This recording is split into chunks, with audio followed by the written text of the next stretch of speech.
Please welcome Tatiana Mack.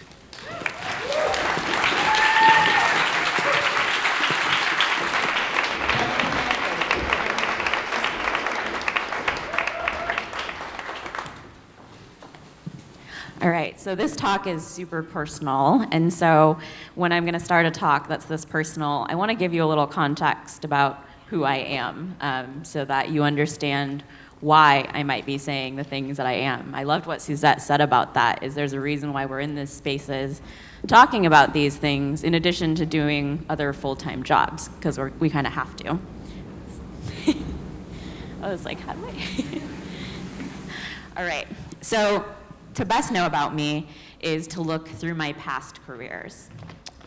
So when I was in my teens and 20s, I wanted to be a journalist. I thought there was no more fascinating career than one where you could turn a white supremacist into a hero, as Rolling Stone did, or take a innocent 12-year-old black boy who was brutally murdered and turn him into a villain. It's a career that has morality at its core, and perspective and bias and everything goes into journalism. And so I thought that that was an amazing career where I could take anything in the world, like sewer grates or Watergate, and turn it into a story. But I graduated into the recession in 2008, and that was when, for those of you who are old enough to remember, that was when the death of print was a phrase that we used, that the newspaper industry was going to be completely destructed by something called Twitter.com and by blogs. And so I did what any person graduating into a recession with thousands of dollars of debt from my liberal arts degree did, and I tapped into other skills that I had. So that's when I started with my design work. I had a very atraditional career or education to getting to design. I started when I was 10, and the reason was because my parents at the time owned what's called a pre-press business. So their business required taking film and setting it into position, so laying it out, taking large format cameras and then printing them onto giant press plates. Those plates would then go to the printers where they would be able to actually print out the designs. In the course of a very short period of time, virtually overnight, what was a very manual vocational practice became digitized with the advent of desktop publishing tools. And so that left my parents, who were both entrepreneurs in this business, having to reassess what they were going to do for income. My dad went back to school full time, which meant that my mom had to compensate for 2 salaries and also to pay for my dad's very expensive continuing education. So they couldn't afford a babysitter, and it turns out it's illegal to leave a kid at home by themselves for that long. So I went to school with my dad, and they put me in the back of a computer on a gumdrop Mac, and I learned things like destructive Photoshop. That's Photoshop before layers. So you really watched out what you did there.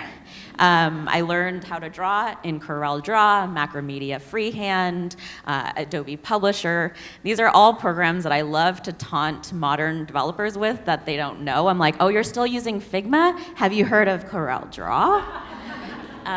But sitting in the back of the classroom, I learned all these design skills, and I carried them through somewhat, but they were just fun. I made everything from an InSync website to a Leonardo DiCaprio print calendar that I sold to my friends for a lot of money, actually. That was a really lucrative business at the time. But I didn't really reinvestigate these skills until I came back into journalism. And in addition to being a prolific writer, I also was very obsessed with redesigning any paper I ever joined. So I redesigned my high school paper, I redesigned my college paper, I made myself a position. And so those two things started to intertwine a bit. But when I found myself in 2008 in the recession, this was the skill I had. So I emailed every single person I know, and that's not an exaggeration. Literally, I went through my address book, because we still had those, and I emailed every single person a custom note and said, what can I do for you? And I found myself designing websites for single origin coffee shops, I'm from Portland, or posters for belly dancers, press kits for postmodern jazz ensembles. So my portfolio is very eclectic as a result. Fast forward, I was working at an agency for about 5 years. I grew a team from 2 designers to 26 integrated designers, developers, content strategists, and copywriters.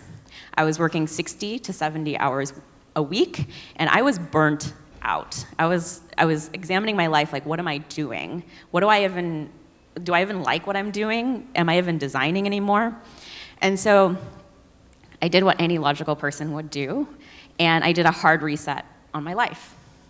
So I quit my job, ended my relationship, terminated my lease, which very expensive, y'all. That's a very expensive thing to do.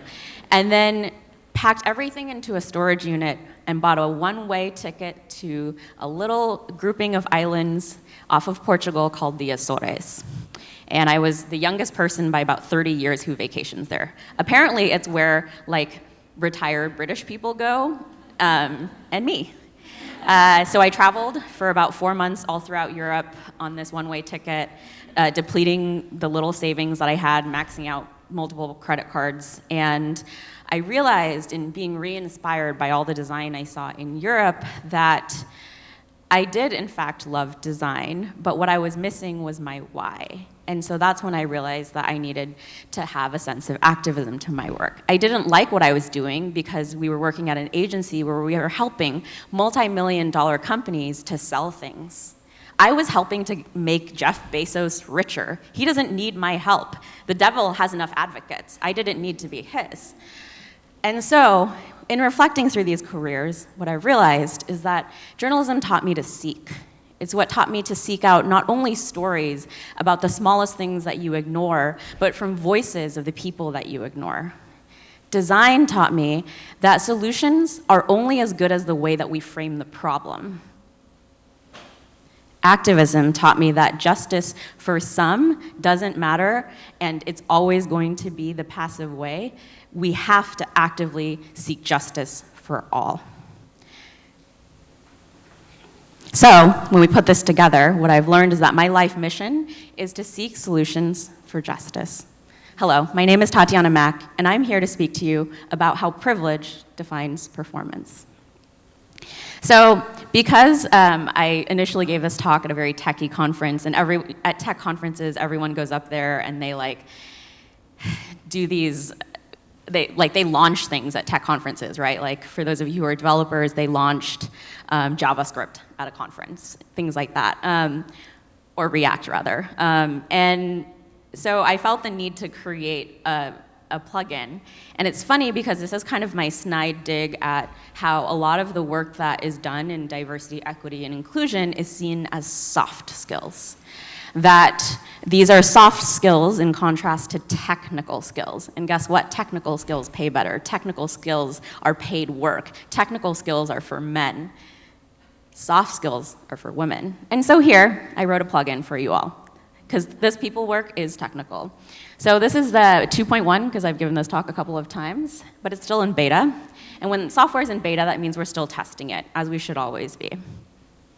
But whenever you install anything, there are some plugins, or there's some terms and conditions that you need to consider. And so what I'm about to speak to you today is highly personal, and it's going to cover a lot of material around race, gender, ability, and for some of you, those are your lived experiences, so I appreciate you holding space as we carry everyone along with us.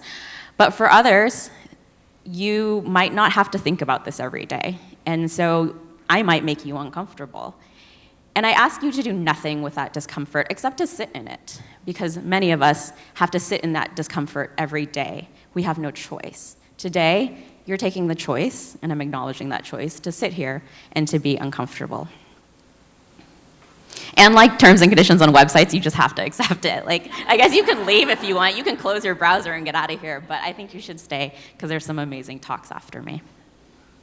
So, when we think about privilege, I think we think of some faces, like maybe Regina George from Mean Girls, or Jordan Belfort, a real-life Wall Street tycoon played by Leonardo DiCaprio.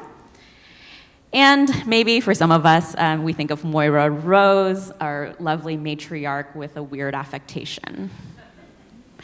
But privilege isn't just reserved for fiction. They're very much a reality with our girl Kim K, maybe this dumpster fire here, and with our own tech darling, Marky Mark, I like to call him, which he just keeps like getting paler by the day. I don't know if you noticed that. I looked at the slide and I was like, is my contrast okay? Like, oh no, that's just him, okay. When we look at the definition of privilege, though, I think we often think of privilege as a binary. You're either privileged or you're not. But when we look at the definition of privilege, it says that it's a special right or an advantage or an immunity granted to only a particular person or group. So I created this little grid here of the ways in which we often characterize our users in terms of UX work, especially. I have to note here, there are only 8 characteristics here. Because I'm a designer, this is a 16:9 ratio, 8 made sense, okay? I'm waiting for the person to be like, well, you didn't say X, Y, and Z. Yeah, okay, I couldn't fit them all. But the ones I have here are race, class, gender, religion, physical ability, orientation, nationality, and mental ability. Again, not an exhaustive list, but certainly I would say the most common ways in which we break down people demographically. Now, let's look at in those characteristics, there is certainly characteristics that are most common and most centered. So if we look at white, wealthy, cis male, Protestant, able-bodied, hetero, American, neurotypical, we're looking at most of the people that are centered in tech. We're looking at the Chads and the Brads and the Tads. And when I first gave this talk, I included this thing about implicit association test, and I asked everyone to think about their implicit bias that they might have. And there's a book called Blind Spot that talks through this test. And I won't get too much into this aspect of my talk. You can still watch the original version I did at Perf Matters. But I realized, and after doing this, that a colleague I really respected illuminated to me that this was focusing on the wrong thing. The implicit association test is focusing on how we have implicit biases that we can't help. But what she illuminated to me is that implicit bias isn't something that we'll ever be able to really help, and there's so much explicit bias that we can help. So we need to focus there first. And so I hope that everyone reads this article. It's by Chanda Prescott-Weinstein. She is my colleague and friend. She is an amazing particle physicist, and I don't understand most of the stuff that she writes, but this I did. And she talks about how diversity is a dangerous setup. And I'll read you the subhead, which is Recreational Anti-Racism Won't Change Anything, a review of Jonathan Cahn's critique of implicit bias discord. It is a long article, but she refutes the science, quote unquote, behind the implicit association test and why we need to place our efforts elsewhere. So highly recommend. So when we look at this up here and we see this system that I told you where we have Chad and Brad and Tad, and they have diversity of thought, so don't worry, that's not random. What if I told you that this system that centers Brad, Tad, and Chad is, in fact, systematized? And what if I told you that system is the white, supremacist, capitalist patriarchy? It's so nice just being in a space where people cheer. The last time I gave this talk, it was just Brad, Tad, and Chad staring at me like, but when is she going to talk about React hooks? This phrase is one coined by the brilliant bell hooks. I imagine many more of the people in this audience have read and know who that is, more than Brad, Tad, and Chad. I really regret that now that I've made that a joke with myself on stage today.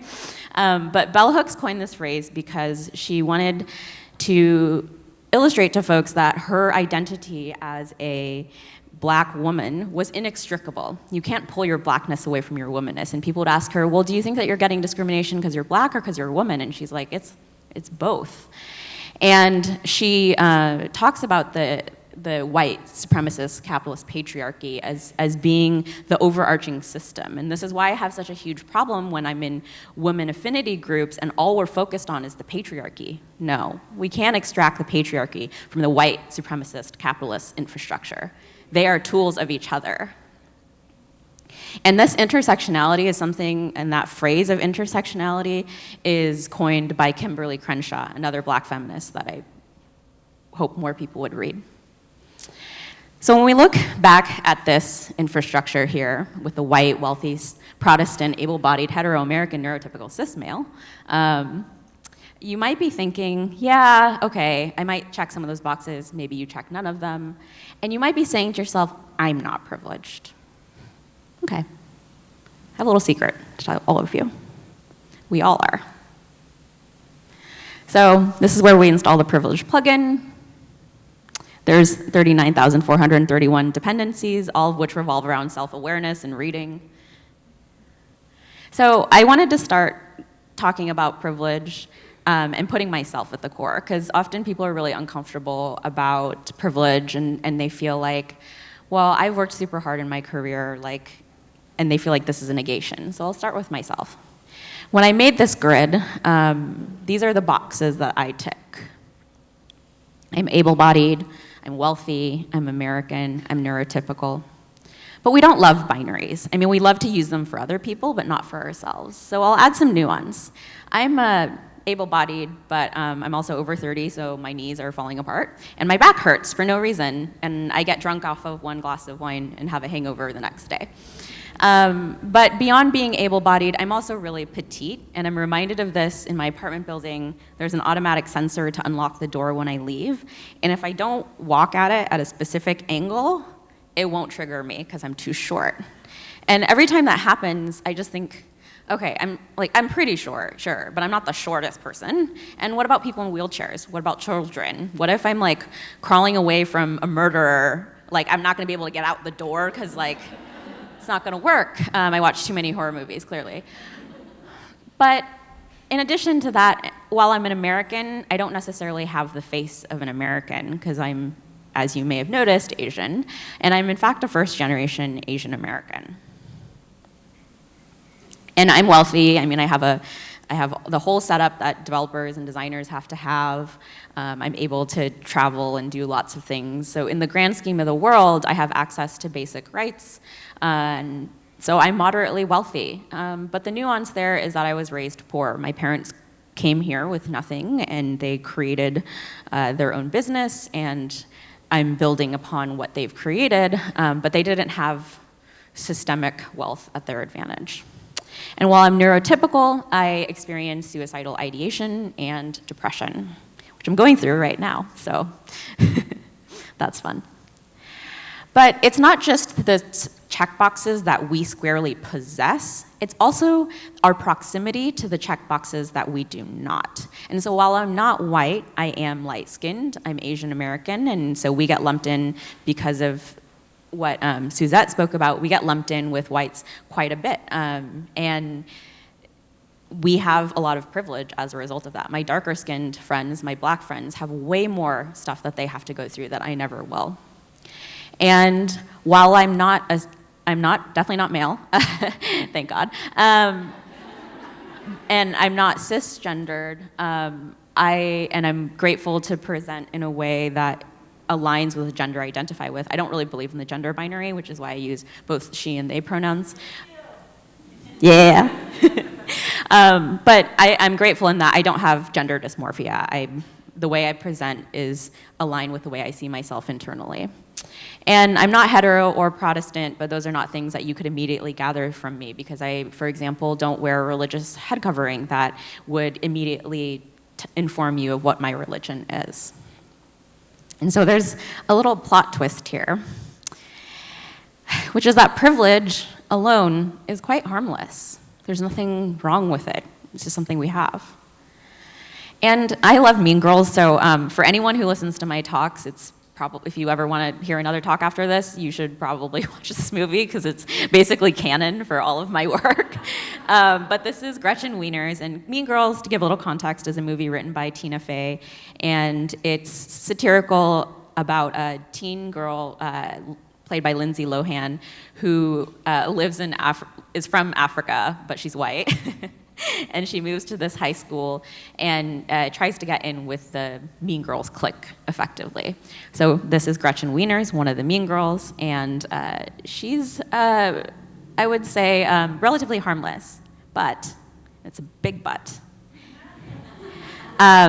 She represents privilege. So she's somewhat harmless, I would say, in the show. She just kind of goes along for the ride. But her big but is that her friend over here, Regina George, represents power. And privilege is what gains us our power.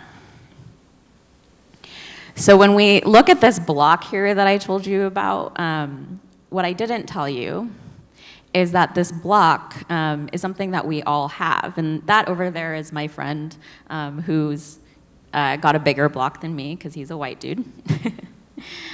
But I didn't tell you when I made this grid that it's not actually a grid, it's a wall. And so what these blocks do is they give us a leg up on the wall. And so when we think about privilege, privilege doesn't dictate how hard we work or how far we grow. Privilege determines where we start. And our privileges are invisible to us. And especially so, if we checked all 8 boxes, we would see no wall at all. There's this comic that I really loved, and it's a New Yorker comic, but I didn't love the way it looked and didn't fit my aesthetic, so I redrew it with a little bit of a cheeky interpretation.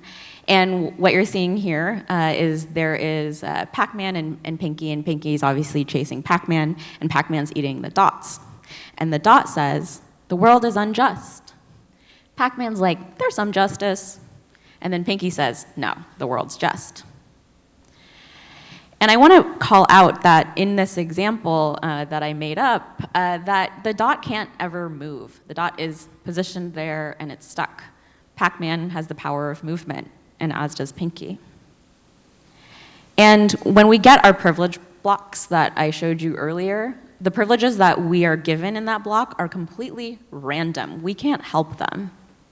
But the system that granted us the power based on the block is not. And so most days, we're not looking towards the privilege that we have. Most days, we're looking towards the oppression. We're not looking towards the privilege and the way in which we take for granted and the ways in which the system benefited us. We're instead looking towards our oppression in what we don't have, the ways in which the system disadvantaged us. And there's a reason for that, and it's capitalism. Capitalism scares us with scarcity.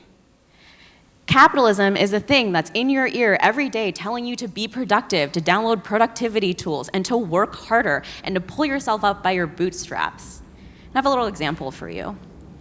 Lyft IPO'd a few months ago, and they IPO'd at $24.3 billion, an unfathomable amount of money to me. This is Logan Green, Logie G, I like to call him, and he was valuated as a human, or whatever we're saying here, at $760 million. He really had a big glow up there. He was only worth like 382 before the IPO, so it did him good. And let's look at your average Lyft driver. This, by the way, is what Google told me is the average Lyft driver. I don't know how many of you can see that, it's quite small. That is not what my Lyft driver looks like on average. Look at him, he's just like, "Hey, I'm your Lyft." And there was an article written by MIT that revealed that most Lyft drivers net out about $3.30 an hour. That is lower than federal minimum wage. And if you do the math for 40-hour weeks, calculated at 52 weeks a year with no vacation, no taxes withheld, we're looking at about $7,000, which is not livable. That's like the base living for San Francisco in a month, right? Like you need at least that much to live there. And so when we look at that, I think we have to acknowledge that we don't earn everything we receive. Because if we did, that would mean that Logan Green works like 86,000 times harder than you or I, or 167,000 times harder than average Lyft driver. And this might make us feel uncomfortable. We might be mad right now. Like, what do you mean? Like, I don't know. Like, I work for everything.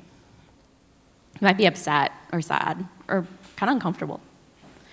And there's a concept that speaks to this, or I would say perpetuates this, which is called meritocracy. You might have heard of it. And meritocracy is this idea that things like goods, power should be vested based on talent, effort, achievement, rather than factors like sexuality, race, gender, age, or wealth. Okay. Well, meritocracy, it turns out, was a concept written by Michael Young, who was an activist and prolific writer. And this was a satire. This book is about the London education system. It was the old day equivalent to a subtweet. He was subtweeting the London education system and wrote this book and coined this idea of meritocracy as a farce. But if you've ever read the comments on Onion articles, you will know that satire is often taken literally. And that's exactly what we did. He writes this book, and then everyone's like, yes. And by everyone, I mean Tad, Chad, and Brad. They were like, finally, an activist for us.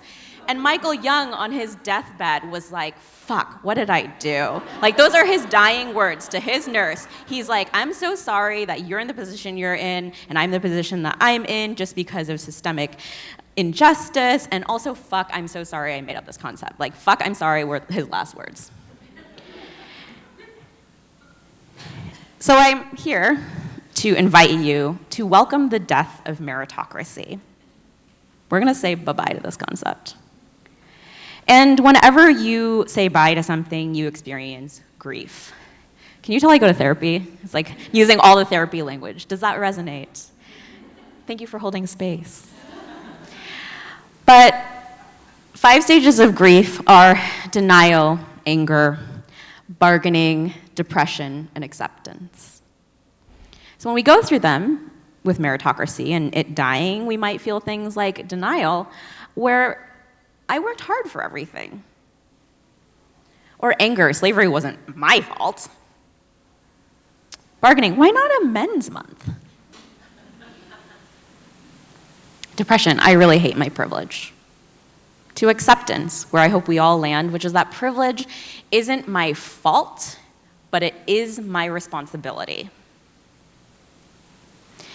And I want to end on this note by James Baldwin for this section, who brilliantly reminds us that nothing can be changed until it is faced. So the thing about Gretchen is she has one friend, all right, Regina, AKA Power, but she has 2 other friends. Bias, played by Lindsay Lohan, and Ignorance, who I don't remember her name, Amanda Seyfried? Yeah, okay. But those are 2 of her other friends. And whereas the privilege gains us power, ignorance is what hides our bias. So for the next step of the plugin, we need to admit our bias. So when we look at this, again, grid, wall, white, wealthy, Protestant, hetero, able-bodied, neurotypical, cis male American, it has a huge impact, not only on the systems of design, but on all the systems that supersede it. It's the thing that oversees and controls the criminal justice system. It's the thing that controls healthcare. It's the thing that controls education, access to clean water, and basic rights. It controls everything. And we can see this in design. What you're seeing here is a graph of the most common WCAG failures. And for those of you who don't work in accessibility, the WCAG oversees a lot of the web. And they ran a test last year, earlier this year, called the Majestic Million. They looked at 1 million websites that were most popular, and they assessed their accessibility based on some key metrics. And these are the failures that we see. The failures include low contrast, missing alt text, empty links, missing form labels, missing document language, empty buttons. Accessibility is often thought of something that requires a huge technical load. We need to bring in an accessibility consultant with tons of technical knowledge because it's this whole realm we don't understand. It's nice to have, all these things. But all of these 6 things are things that anyone in this room, I guarantee you, could fix. I don't want to say they're easy because I hate this idea in tech, how we say things are simple or easy because they're simple or easy for us. They're not simple or easy, but they are things that don't require accessibility expertise to fix. Low contrast is a thing you can Google. There are like thousands of tools out there. One of my favorites is Stark. That's a Sketch plugin and Figma plugin. It's very easy to check for contrast. And that is the biggest mistake that we're seeing on the web. And the average website on the Majestic Million had 69 errors. And as funny as that is, because 69 is still hilarious to me, like that is a shame, especially because those Majestic Million websites have tons of money. So money can't even be an excuse for them. It's negligence. And the reason for that is because we center the able-bodied and neurotypical experiences in our work. I've been trying to hack airline miles this year, and so I'm reading like Scott's Flights, Matt's Flights, all those websites. And what I noticed as I was signing up for different airline programs is this. If we look, they're gender selectors. The first one has male then female. Second one is a radio dial, male then female. Third one, male, female, unspecified, and then undisclosed, and then the last one, another drop down. What I noticed is, oh my gosh, all these years of filling out form fields, male is always listed first. Why? And I found myself trying to justify it. Oh, well, male has fewer characters, so it's going in character count order.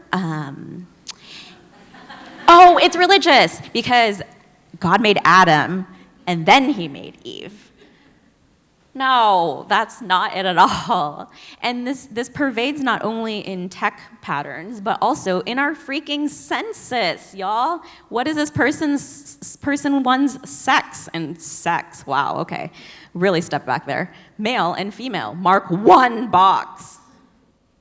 No one's trying to mark both boxes. Like, anyone who identifies as non-binary is not, or agender is not trying to mark one, okay, or both, I mean. And this pervades into the tools that we use to build. So this is a bit of a long story, so I'll skip the full aspect of this story. But I was working in FramerX and building a content pattern. And I wanted to generate a bunch of avatars at random to show this pattern. So in FramerX, you can download things from the store, and this is something called Tiny Faces. And when I spread out my grid, I noticed that every single face was male, masculine, male presenting. And I was like, that's weird. Like, I wouldn't be surprised if they just didn't include any femme or women's faces in here, but that seems odd. And then I realized, oh, there's a toggle. And it's kind of hard to see here, but the toggle says true or false. So as you see it flipping between masc and femme photos, it's toggling true is male, and false is female. Oh, all these years of being told I was wrong makes sense. The reason for this is because we center the cis male experience. This is a common thing that happens. Soap dispensers, I don't know how many people in the audience have experienced this themselves, but yeah, awful. So this hand is waving. The reason for this, by the way, that I describe things is for captioning and for people that are vision impaired. But yeah, a hand is swiping under an automated soap dispenser and soap's not coming out. And this is a shortened GIF, but in the longer GIF, the person takes a paper towel, puts it under, and tons of soap spits out. And also this idea that self-driving cars, which everyone is just very excited about, are more likely to hit black pedestrians than white ones.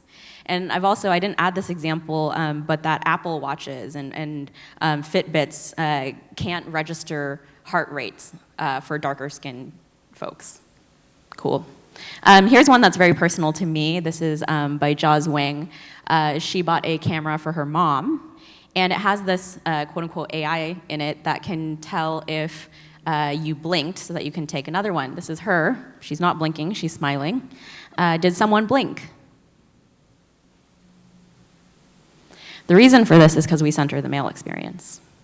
This is kind of hard to see, but in performance testing, we often use Firefox DevTools or Chrome DevTools, and in this we see that there's phones listed, mostly Galaxies, iPhones, Microsoft Lumia, a random Nokia, the tablets, iPad is very present, Kindles, and then the laptops and televisions become brand agnostic and are just sizes. That's a novel idea. But we'll notice here that Galaxy, iPhone, Microsoft, these are the brands presented, but when we look at the phones of the world, Huawei, Tecmo, those are the phones that are present in Africa and Asia. And there are a lot more people in Africa and Asia than there are in the Western countries. And that's because we center the American experience. So even tech companies that are outside of the Silicon Valley are perpetuating these patterns, even ones that are in Europe are perpetuating these patterns because that's what we've centered.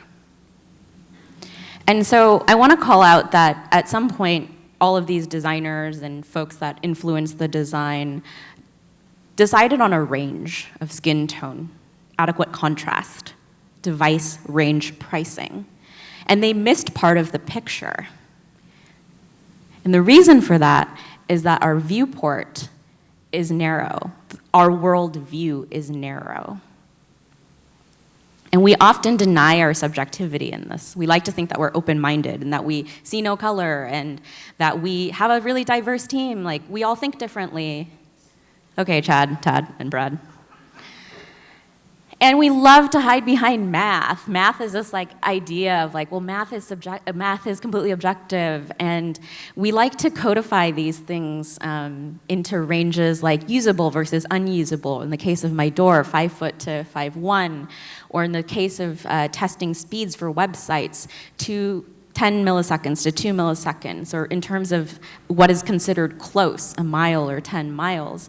And sometimes we abstract these codifications even further into this idea of hard and easy, tall and short, fast and slow, far and near. But that's because we're centering and looking at it from our neurotypical, able-bodied, and wealthy experiences. There's this tweet from Ryan Saavedra, who says, Socialist Representative Alexandria Ocasio-Cortez claims that algorithms, which are driven by math, are racist. There are 2 books I'd like to send to this guy.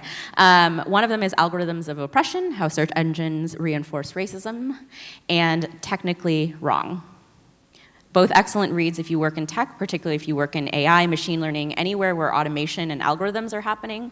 These are 2 mandatory reads. Because we define the viewport, we're the ones determining what we should focus on. And what's in the viewport is that wall I showed you before. That grid is squarely centered in there. And in fact, it's centered with this perspective. It's centered with the white, cis, male, Protestant, wealthy, able-bodied, neurotypical, hetero-American perspective. And when we look at our privilege blocks there, we have absolute positioning in there. And if you don't like CSS, then this really sucks. And you should like CSS if you work in the web. Yeah, the position is absolute. And we should shift that to understanding that our position is actually relative. And we should contextualize every single absolute with a relative. I do another talk about building socially inclusive design systems, and I think a huge part of what I'm realizing is, what if our design systems acknowledged the team that built them? What if we had bios and demographics reflecting the creators of this system? I'm not asking for you to include every single person in the world. You're gonna fail, that's part of it. But what if we just acknowledged the fact that these are the people creating it, and this is where our compounded biases are? And also, when you have relative positioning, you need to contextualize that with where you're at. So my bottom is 3 M spaces, and my friend Eric, who's the white guy, he has 7 M spaces, which is what gives us our difference there. So the next thing we have to do, now that we've admitted our bias, is to do everything we can to lessen our ignorance. So we look squarely in this viewport. This is the viewport not only for the people defined by these characteristics. All of us are constantly fixated on this viewport. This is the viewport we all build for. That's the magic of white supremacy, is it gets us to fixate on this as being the default, the standard.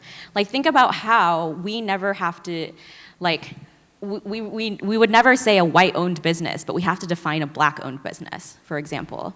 White is default. White is good. So we just need to be aware, and I hate this term, and I hope other designers do too, is that we have to be aware that we're focused above the fold. Cringe, above the fold is awful, and clients always want things above the fold, but it's true. We're always focused above the fold. So we have to have a curiosity for what lies beyond the fold. And to do that, we need to consume media that doesn't center your experience. When this movie came out, it's Bao. It was a short by Pixar that came before Incredibles 2. And I watched it, and I was in the theater, and I noticed that after I watched it, I was sobbing, because for those of you who don't know, it's about, I don't want to spoil it, it's about a Chinese mother and her son and their relationship through making dumplings together and the way in which their relationship changes and evolves. When I watched it, I was sitting quietly sobbing, hysterical tears, because it was the first time in my late 20s, 30s, whenever this was, that I had seen an experience that spoke to my own relationship with my mother. I mean, sure, I had Mulan, but like, I'm not a Chinese warrior, like that didn't resonate with me. And that's why I'm blonde now, so I can resonate with Cinderella, you know? But everyone around me was saying things like, that was so weird.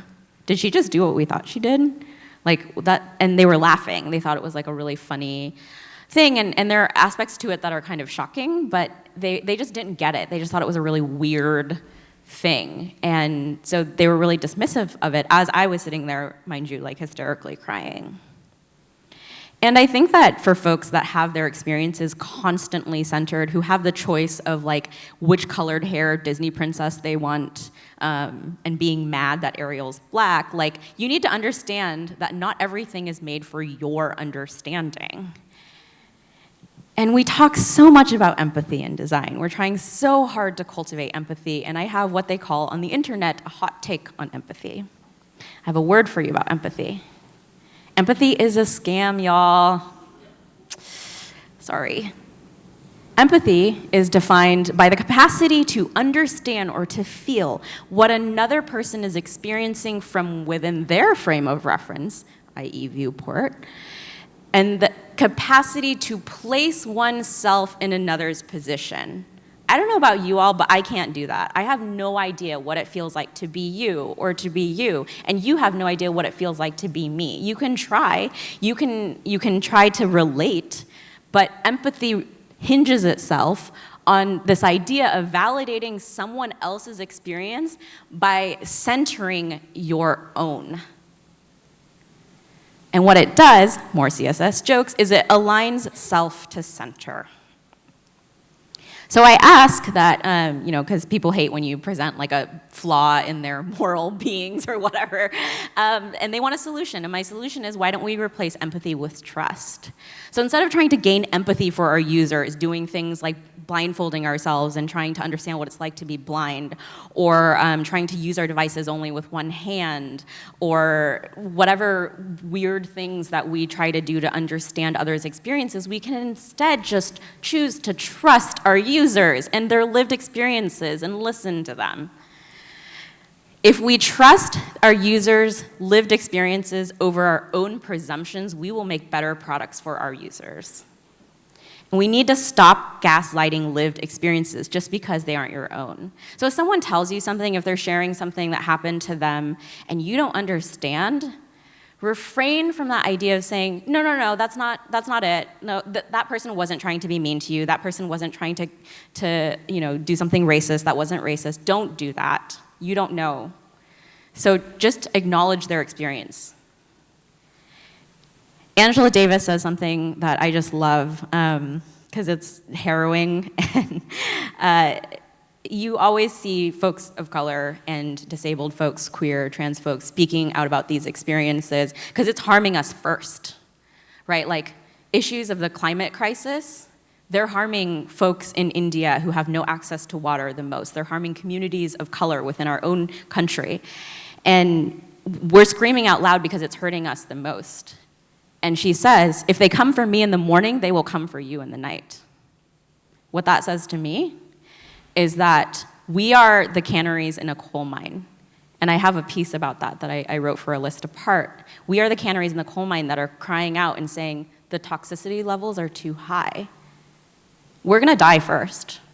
You will all still be there, coal miners. So what you can do is you can share your power. There's a phrase in accessibility that is, nothing about us without us. There's this quote by Verna Myers that I love where she says, diversity is being invited to the party, inclusion is being asked to dance, and might I build upon her lovely words, justice is letting someone else throw the party. This is who's throwing the party. And a white, Protestant, wealthy, cis, able-bodied, hetero, neurotypical American male. That is not a fun party, if you ask me. I feel like that's like a couple of beers shoved in a corner, and then there's like a DJ, like DJ Mike, who does weddings, and he's wearing like an oversized suit, even though it's like a company party. This is not a fun party. This is not the party I want to go to. The party that they're going to throw here for us is going to be 1,000 times better than this party that Tad, Brad, and Chad throw. So I'm just asking for all the Tads, Brads, and Chads to just retire from the stage, Rockstar, Dev. Set the stage for someone else. I don't need more groupies. I don't need you out there like singing back my song lyrics to me. I need you out there setting the stage. I need you running the lights. I need you there to be the bodyguards, to fend off people that tell me about reverse racism. That's what I need you all to do. So hand over the keys to queer, disabled, trans, immigrant, Muslim, Black, Indigenous women of color.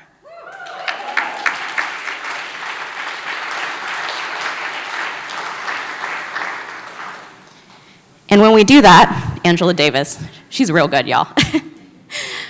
We must learn to lift as we climb.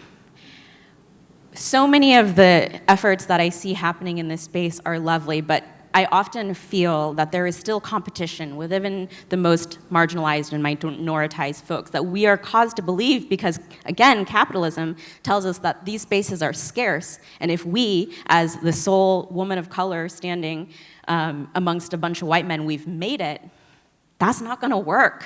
We're just using the tools of white supremacy against our own kind. We are just crawling on the backs of others. So instead, we need to do what Angela Davis says, we must learn to lift as we climb. We gotta bring people with us.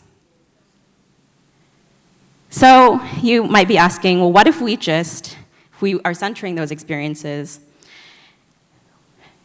what if it's instead a poor, Black, Muslim, trans, queer woman who's disabled, non-American, and neurodiverse? That, I'll tell you, that would be a way better place to start than the wall that I showed you earlier, but that's still not it. We need to tear down this wall, Chad. And for those of you that are old enough, that's an allusion to the Berlin Wall. And it's Gorbachev, but whatever, he's like the Chad of the Soviets, so it's fine. So what we need to do, especially for those of us who check off these tick boxes, is we need to dismantle this wall one by one. And in order to do this, I ask that we make one last commitment, that no matter where we stand on the wall, that we are committed to doing this in every pull request that we have, in every design decision that we make, in every meeting where someone commits a microaggression against someone. Resistance requires us to be relentless. And for those of us that are put in the most harm, we have to do it every day for our survival. So for those of you who have to make the choice to do it every day, you have way more intrinsic energy to do this. So I ask you today that you commit. You make this commit message specifically, which is that you commit to resisting relentlessly. Thank you.